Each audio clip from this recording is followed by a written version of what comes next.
નમસ્તે. ધોરણ 10 વિજ્ઞાન વિષયના પ્રકરણ 3 ધાતુ અને અધાતુ તત્વ વિશેની આપણે માહિતી મેળવી રહ્યા છીએ, જેમાં આજે હવે ધાતુની HNO3 એટલે કે નાઇટ્રિક એસિડ સાથેની પ્રક્રિયાથી મળતી નિપજ અને તેનું ઉદાહરણ જોઈએ. ધાતુની જ્યારે નાઇટ્રિક એસિડ સાથેની પ્રક્રિયા કરવામાં આવે તો નિપેજ જે મળે એનો આધાર ધાતુનું પ્રમાણ કેટલું છે, આ ધાતુનું પ્રમાણ અને એસિડની પ્રબળતા પર રહેલો છે. ધાતુની મંદ નાઇટ્રિક એસિડ સાથે પ્રક્રિયા કરવામાં આવે તો ધાતુના નાઇટ્રેટ બને છે અને NO2 વાયુ ઉત્પન્ન થાય છે. પણ ધાતુની સાંદ્ર નાઇટ્રિક એસિડ સાથે પ્રક્રિયા કરવામાં આવે તો ધાતુના નાઇટ્રેટ ક્ષાર અને NO2 વાયુ ઉત્પન્ન થાય છે. જોઈએ આપણે પ્રક્રિયા. કોપર ધાતુ લીધી છે, એની મંદ નાઇટ્રિક એસિડ 4Cu + 10HNO3. આ મંદ એક્વેસ એટલે પાણીમાં બનાવેલું દ્રાવણ. HNO3નું જલીય દ્રાવણ છે ને, એટલે કૌંસમાં AQ લખ્યું છે.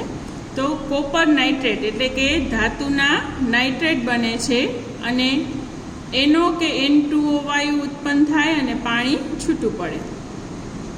હવે જ્યારે કોપરની 10 થી 30% સાંદ્ર HNO3 સાથે પ્રક્રિયા કરવામાં આવે તો NO વાયુ બને છે. ધાતુના નાઇટ્રેટ તો બનશે જ, પણ અહીંયા N2O વાયુ હતો, અહીંયા NO વાયુ બનશે.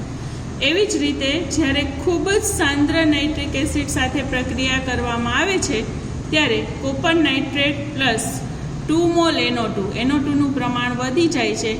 પાણીનું પ્રમાણ મળશે 2H2O. કોપર ધાતુ મંદ HCl સાથે પ્રક્રિયા કરતી નથી. ખાસ યાદ રાખી લેજો, હેતુલક્ષી પ્રશ્ન માટે અગત્યનો મુદ્દો છે કે કોપર ધાતુ છે તે મંદ HCl સાથે પ્રક્રિયા કરતી નથી. ખૂબ જ ઓછી સક્રિય ધાતુ હોવાને કારણે મંદ HCl સાથે તે કોઈ પ્રક્રિયા આપતી નથી. આથી તે H2 વાયુના પરપોટા પણ આપશે નહીં અને તાપમાનમાં પણ કંઈ ફેરફાર કરશે નહીં. હેતુલક્ષી પ્રશ્ન માટે યાદ રાખજો, કોપર ધાતુ મંદ HCl સાથે પ્રક્રિયા કરતી નથી કારણ કે તે ખૂબ જ ઓછી સક્રિય ધાતુ છે અને હાઇડ્રોક્લોરિક એસિડ સાથે નિપજ આપતી નથી. મેગ્નેશિયમ ધાતુ છે તે મંદ HCl સાથે પ્રતિક્રિયાત્મકતા ધરાવે છે. હવે આપણે પ્રશ્ન થશે કે કઈ ધાતુ એસિડ સાથે પ્રક્રિયા કરશે, તો એના માટે આપણે સક્રિયતા શ્રેણીનો અભ્યાસ કરવો પડશે. એટલે મેગ્નેશિયમ વધુ સક્રિય ધાતુ હોવાથી મંદ HCl સાથે H2 વાયુ ઉત્પન્ન કરે છે અને વધુ પ્રમાણમાં H2 વાયુના પરપોટા અને ઉષ્મા પણ ઉત્પન્ન થાય છે. એટલે મેગ્નેશિયમની પ્રતિક્રિયાત્મકતા સૌથી વધુ છે.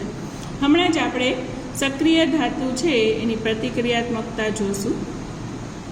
અગત્યનો પ્રશ્ન, એક્વા રિજિયા રોયલ પાણી અથવા અમ્લરાજ એટલે શું? સાંદ્ર HCl અને સાંદ્ર HNO3 કદથી 3:1 પ્રમાણ. સાંદ્ર HCl અને HNO3નું 3:1 પ્રમાણ એટલે એક્વા રિજિયા. આ તાજું મિશ્રણ છે એને રોયલ પાણી પણ કહેવાય, અમ્લરાજ એને આલ્કલાઇન વોટર કહેવાય છે. હાલમાં આવું પાણી બનાવતા વોટર પ્યુરિફાયર બજારમાં કાર્યરત છે, જે અન્ય કોઈ પણ બેક્ટેરિયાનો ગ્રોથ થવા દેતા નથી, જેની કિંમત 3 લાખ જેવી હોય છે. એક્વા રિજિયા એ પ્રબળ ક્ષારીય ધુમાયમાન પ્રવાહી છે. એક્વા રિજિયાના દ્રાવણમાં સોના તેમજ પ્લેટિનમ જેવી ઉમદા ધાતુ પણ ઓગળી શકે છે.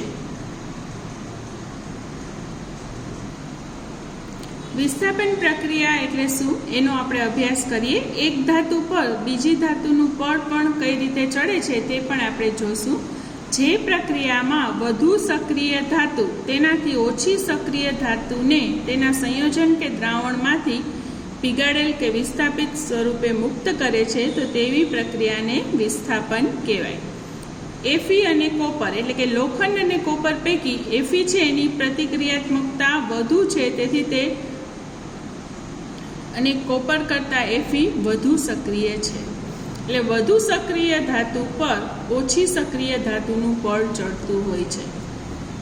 ધાતુની સક્રિયતા શ્રેણી ખાસ આપણે યાદ રાખવાની છે, એનો અભ્યાસ કરીએ. Potassium, sodium, calcium, magnesium, aluminium, zinc, લોખંડ, લેડ, હાઇડ્રોજન, કોપર, પારો, ચાંદી, સોનું. હવે સૌથી વધુ પ્રતિક્રિયાત્મક છે કોપર અને સોડિયમ, કેલ્શિયમ, મેગ્નેશિયમ, એલ્યુમિનિયમ,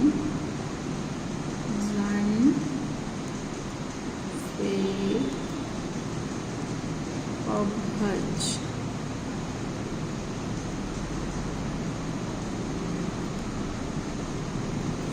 સોનું છે એ સૌથી ઓછી સક્રિય ધાતુ અને એનાથી પણ ઓછી સક્રિય ધાતુ છે પ્લેટિનમ.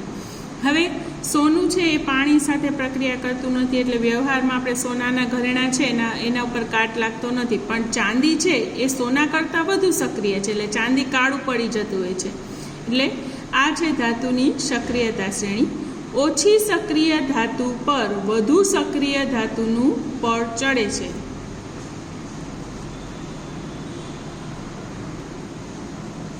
તત્વનો પ્રકાર નિષ્ક્રિય વાયુ, એમાં હિલિયમ, નિયોન અને આર્ગોન 2, 8, 8, 18 મુજબ પહેલી કક્ષા K, L, M, N. પહેલીમાં 2, બીજીમાં વધુમાં વધુ 8 અને ત્રીજીમાં પણ 8 અને ચોથીમાં 8 કે 18 સમાઈ શકે. Sodium, magnesium, aluminium, potassium, calcium. હવે તમને 1 થી 20 તત્વના નામ, સંજ્ઞા, ઇલેક્ટ્રોન રચના આવડવા જોઈએ. એમાં આ બધા તત્વ આવી જશે. 1 થી 20 તત્વના નામ, સંજ્ઞામાં કયા તત્વ છે નિષ્ક્રિય વાયુ છે, કયા ધાતુ તત્વ છે, અને અધાતુમાં આવશે nitrogen, oxygen, fluorine, phosphorus, sulphur અને ક્લોરિન. તો નાઇટ્રોજનનો પરમાણુ ક્રમાંક 7, તો 2, 5, ટોટલ 7 ઇલેક્ટ્રોન. પહેલી કક્ષામાં વધુમાં વધુ 2 અને બીજીમાં વધુમાં વધુ 8 સમાઈ શકે, એટલે 8 થી ઓછા ગમે તેટલા હોઈ શકે. ઓક્સિજનમાં પરમાણુ ક્રમાંક 8 એટલે 2, 6. છેલ્લી કક્ષા છે એને સંયોજકતા કક્ષા પણ કહેવાય. ફ્લોરિનનો પરમાણુ ક્રમાંક 9 એટલે 2, 7. ફોસ્ફરસનો પરમાણુ ક્રમાંક 15 એટલે 2, 8, 5. 2 ને 8 10, 10 ને 5 15. સલ્ફરનો પરમાણુ ક્રમાંક 16, 2, 8, 6. અને ક્લોરિનનો 17 એટલે 2, 8, 7. વિદ્યાર્થી મિત્રો, પહેલી કક્ષામાં વધુમાં વધુ 2, બીજીમાં વધુમાં વધુ 8, ત્રીજીમાં પણ વધુમાં વધુ 8 ઇલેક્ટ્રોન સમાઈ શકે. આયનીય સંયોજનો અથવા વિદ્યુત સહસંયોજક સંયોજનો વિશેની વાત કરીએ. સોડિયમ ક્લોરાઇડનું નિર્માણ પણ આ ઉદાહરણ દ્વારા સમજી શકાય. ખાસ અગત્યનો પ્રશ્ન છે. ધાતુમાંથી અધાતુમાં ઇલેક્ટ્રોનની આપલે દ્વારા બનતા સંયોજનને આયનીય સંયોજન કહેવાય, અથવા તો ઇલેક્ટ્રોનની આપલે દ્વારા બનતા સંયોજનોને આયનીય સંયોજનો કહેવાય. સોડિયમનો પરમાણુ ક્રમાંક 11 છે અને સોડિયમની બાહ્યતમ કક્ષા, જો સોડિયમ 2, 8, 1. પહેલી કક્ષા K છે, બીજી L અને M. એટલે સોડિયમની બાહ્યતમ કક્ષા કઈ છે છેલ્લી, તો કે M. સોડિયમની બાહ્યતમ કક્ષા M માં કેટલા ઇલેક્ટ્રોન છે? 1 ઇલેક્ટ્રોન છે. એટલે સોડિયમ પરમાણુમાં M કક્ષાનો 1 ઇલેક્ટ્રોન, આ M કક્ષાનો 1 ઇલેક્ટ્રોન ગુમાવી અને Na પ્લસ આ ઇલેક્ટ્રોન એક ગુમાવશે, એટલે આ નીકળી ગયો ઇલેક્ટ્રોન 2, 8. નિયોન જેવી ઇલેક્ટ્રોન રચના પ્રાપ્ત કરશે. સોડિયમ 2, 8, 1 Na પ્લસ અને ઇલેક્ટ્રોન. આ જ પ્રમાણે ક્લોરિન છે એનો પરમાણુ ક્રમાંક છે 17 એટલે 2, 8, 7. એને અષ્ટક પૂર્ણ કરવું હોય તો 1 ઇલેક્ટ્રોન ઘટે છે. એની પણ બાહ્ય કક્ષા શું થશે? K, L, M મુજબ ક્લોરિન 17ની 2, 8, 7. એને પણ અષ્ટક પૂર્ણ કરવા માટે 1 ઇલેક્ટ્રોનની જરૂર છે. ક્લોરિન 2, 8, 8 થઈ અષ્ટક પૂર્ણ કરશે. Na પ્લસ અને Cl માઇનસ વિરુદ્ધ વીજભાર ધરાવતા હોવાથી તેઓ એકબીજાને આકર્ષે છે અને સ્થિર વિદ્યુતીય આકર્ષણ બળથી જોડાઈને સોડિયમ ક્લોરાઇડ બનાવે છે. આ છે એ ટૂંકમાં તમારે જો દર્શાવવું હોય તો Na+ એક ઇલેક્ટ્રોન છે એટલે Na+ અને Cl છે એના 7 ઇલેક્ટ્રોન હતા, પણ Cl- થયું એટલે એક ઇલેક્ટ્રોન એડ થઈ જશે. એટલે આ રીતે NaCl ની રચના અસ્તિત્વમાં આવશે. જેમ NaCl ની બનાવટ જોઈએ એમ મેગ્નેશિયમ ક્લોરાઇડ નિર્માણની પ્રક્રિયા પણ જોઈએ. મેગ્નેશિયમનો પરમાણુ ક્રમાંક છે 12 એટલે 2 8 2. છેલ્લી કક્ષા છે M કક્ષા, એમાં 2 ઇલેક્ટ્રોન છે. હવે Mg2+ એટલે Mg આ મેગ્નેશિયમ છે છેલ્લી કક્ષામાં રહેલા 2 ઇલેક્ટ્રોન ગુમાવે છે. એ રીતે ક્લોરીન છે એની ઇલેક્ટ્રોન રચના 2 8 7. શું કામ? કારણ કે એનો પરમાણુ ક્રમાંક છે 17 એટલે Cl- બનશે. આમ મેગ્નેશિયમ પરમાણુ તેના 2 ઇલેક્ટ્રોન પૈકી એક ઇલેક્ટ્રોન એમ 2 ક્લોરીન પરમાણુને આપી અને MgCl2 બનાવશે. એટલે Mg સાથે 2 ક્લોરીન જોડાયેલા છે, MgCl2.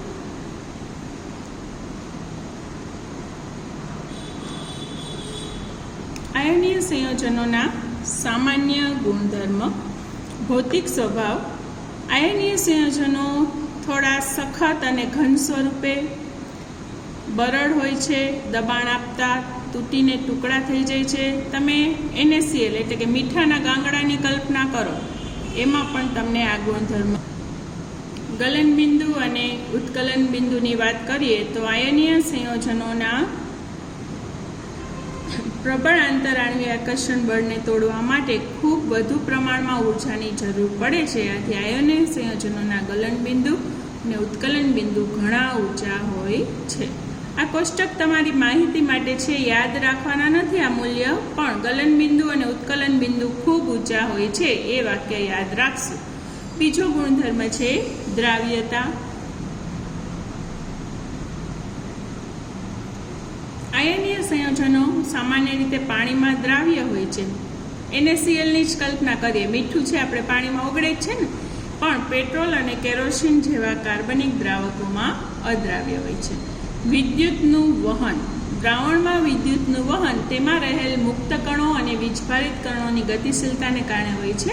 એટલે આયનીય સંયોજનોના પાણીમાં બનાવેલ દ્રાવણ આયનો ધરાવે છે. જો ક્યારે કોઈ વ્યક્તિને અતિશય તાવ આવે ત્યારે મીઠાનું જે પાણીમાં બનાવેલું દ્રાવણ છે એના પોતા મૂકવામાં આવે છે. એટલે તમે જોશો કે મીઠું છે એમાં એ કાપડ ગરમ થઈ જશે અને વ્યક્તિનું ટેમ્પરેચર થોડા સમય માટે ઘટી જતું હોય ને એવો અનુભવ થશે, કારણ કે તે વિદ્યુતનું વહન કરે છે. એટલે આપણે મીઠાના પાણીના જ પોતા મૂકીએ છીએ, ખાંડના પાણીના નથી મૂકતા.